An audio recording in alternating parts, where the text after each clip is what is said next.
Hey everybody, this is Joe from the Middle Ground Mike.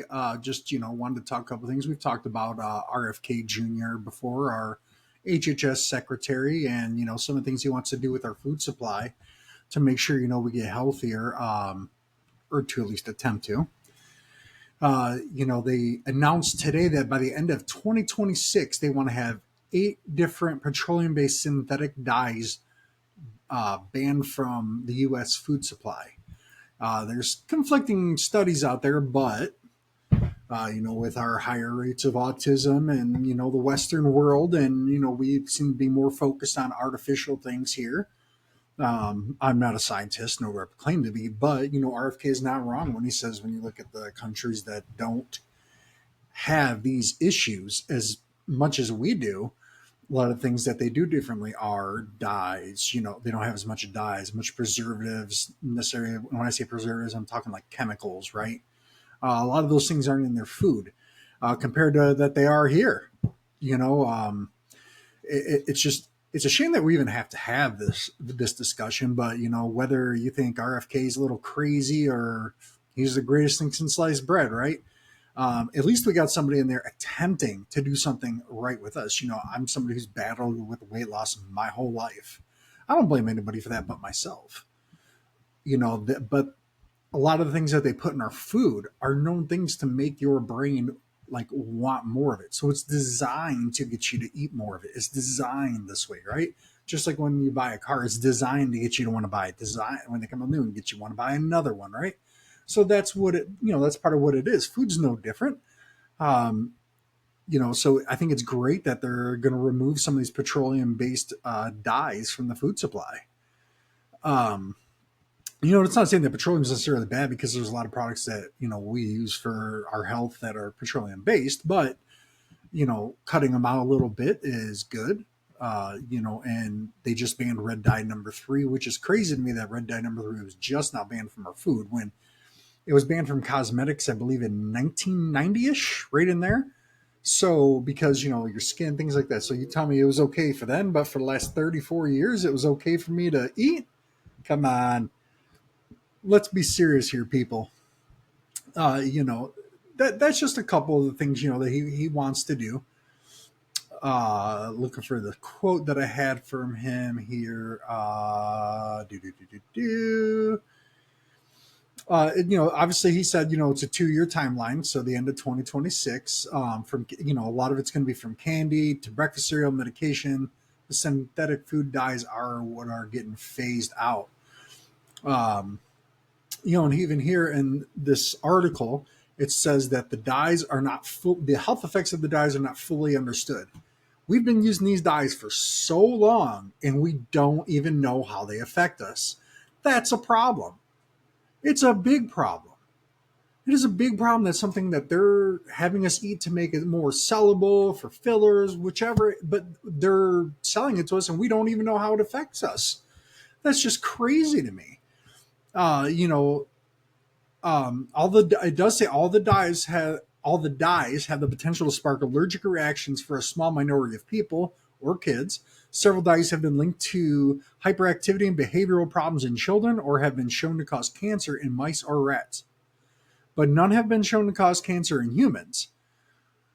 I mean, they may not have found that yet, but I mean, if it's causing cancer in mice or rats, probably a good chance it's maybe not necessarily caused it, but definitely been a factor that pushed things over the edge for cancer. And, cancer is something near and dear to my heart. I've lost several family members to it. My dad died at 50 years old from it, so that stuff just, it matters, and I don't think it's wrong that we take a look at these things, like, I know there's this thing out there that RFK is this huge anti-vax guy.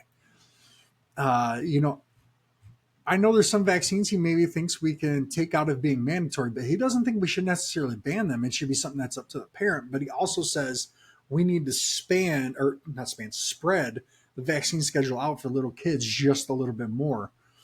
I know someone who, obviously during COVID, so they kind of, delayed the vaccines a little bit for their daughter. And that young lady does not have a lot of the common issues that are affecting kids today. And over time, before she went to school, at least she's 5 or 6 now, she now has all her vaccines and isn't having those issues. Right. But that doesn't necessarily mean, and I'm not saying autism does not cause or is not caused by vaccines or that vaccines don't cause it. I'm not saying it do or doesn't. There's a lot of causation. I believe the other day I heard an article that said autism rate in the United States is now 1 in 28 or 1 in 24, and when in Europe they're 1 in 130, somewhere in that ballpark. So they're doing certain things differently than we are. In some countries, there the vaccine schedule is spread out a little bit more, and these kids they're really young, right? Like, so they tell you in the hospital, don't if you're not mom or dad, don't kiss the baby because you can get them sick. So there's all these viruses that people carry can make the baby sick and infants sick and kids that young sick. But you're telling me pumping them full of vaccines that have dead viruses or whatever in it can't harm them? But a kiss from grandma can kill them? Come on, let's use some common sense. You don't, there's a correlation to some degree there. The extent of it, I don't know. Don't proclaim to know, but I mean, let's all use some common sense with our own eyes. You can see it, right? And my 6 year old is autistic, and when we were having him diagnosed, they were they weren't able to even really try to give me a clear picture of it's like mixed receptive expressive, and then essentially is level 2. They couldn't give me a picture of, hey, kids with this sometimes have these type of things, da da da. And I'm going, so you're telling me you can diagnose him, but you can't tell me what kids of this similar thing have going on. If you're going to diagnose somebody with something, obviously you can't give them an exact answer of what's going to happen, but you can give them an idea. You stress that, hey, this is what could happen. This is the direction we could go in.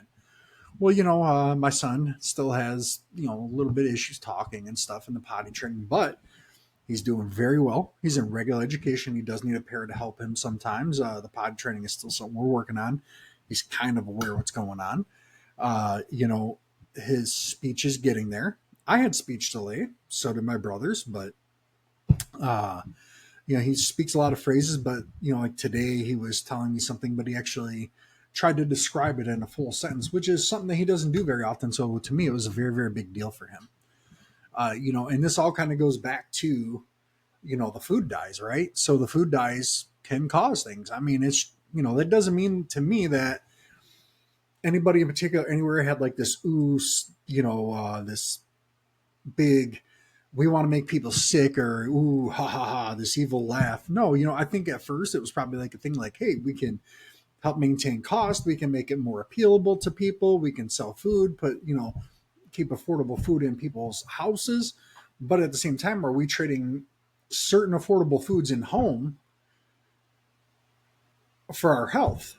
Are we like, do we really need as much as we think we do? We probably don't. When you look at how we're supposed to eat, ideally, we have way too much food and things like that in our house. So that's just certain things that we do need to talk about and have those kind of conversations. So that's just kind of a quick update on that. Don't forget, coming up soon, I believe it will be this weekend, or, and I will drop another thing to announce it. We are going to be having that toxic masculinity podcast coming up. That is sure to be a good episode. Stay tuned. Look out for the preview. Like, comment, subscribe on YouTube. Follow me on TikTok. Check out the podcast stuff on Buzzsprout for the Middle Ground Mic, or go to themiddlegroundmic.com. Help us move up the boards. I believe we're at 35,000 views on various videos on TikTok in the last month. While, I know some of the bigger fish out there, that's nothing. But from a guy who only had 5 followers a month ago, that's huge. I believe we're up to 871. I want to try to get to 1,000, but I wanted to by Sunday, but it didn't happen. So hopefully by the end of next week, or by the end of the month, I think that we can do this. Let's get these topics out there. Let's talk about it. And remember, be civil towards each other, because we are all in this together. We all occupy the same dirt. We're all in it together. Stop hating your neighbor because he thinks differently. It's not good for your health. It's not good for their health. And it's not good for anybody around you. That neighbor that you disagree with and that you may hate in a crazy situation may be the dude that gives you a bottle of water that saves your life. Don't forget that. All right. And again, don't forget to stay tuned for the post coming up. That's going to be coming up in the next couple of days for the Toxic Masculinity podcast. Talk to you then.